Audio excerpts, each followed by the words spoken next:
छोटे से गांव में घने जंगलों और ऊंचे पहाड़ों के बीच काव्या नाम की एक गरीब लड़की रहती थी। वो हर दिन जंगल से लकड़ियां इकट्ठा करके कुछ पैसे कमाने की कोशिश करती थी और एक बेहतर जीवन का सपना देखती थी। एक शाम जब वो लकड़ियां जमा कर रही थी, तभी उसकी नज़र एक पुरानी धूल भरी किताब पर पड़ी।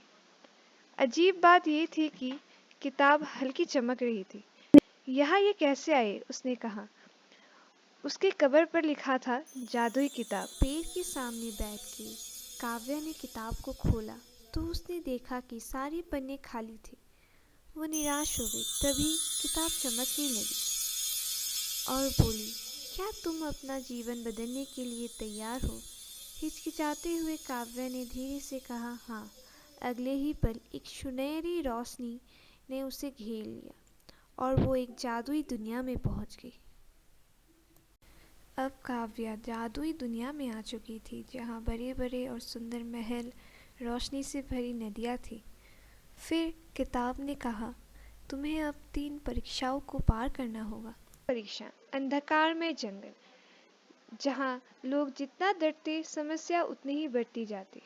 पर काव्या ने हिम्मत दिखाते हुए जंगल के अंदर गई। पहले तो वो घबराने लगी, तभी उसे अजीबोगरीब जानवर दिखने लगी। पर फिर काव्या ने अपने दिल की आवाज़ सुनी और सही रास्ता खोज लिया। दूसरी परीक्षा में काव्या को सच्चाई की झील पार करनी थी, जहाँ झूठ बोलना मना था। झील ने उससे पूछा, क्या तुम ताकतवर हो? वो झूठ बोलना चाहती थी, लेकिन फिर उसने धीरे से कहा, मुझे डर लगता है, लेकिन मैं हार नहीं मानूंगी। झील ने उसे स्वीकार कर लिया और उसने दूसरी परीक्षा भी पार कर ली। अंत में किताब ने काव्या से पूछा, क्या तुम शक्ति चाहती हो? काव्या सोच में पड़ गई। उसने हमेशा धन और अच्छा जीवन चाहा था, लेकिन फिर उसे अपने गांव की याद आई। वहाँ के लोग संघर्ष कर रहे थे। उसने किताब पर हाथ रखा और कहा, मैं शक्ति नहीं, बदलाव चाहती हूँ सबके लिए। तभी किताब रोशनी में बदल गई और काव्या वापस अपने गांव में आ गई।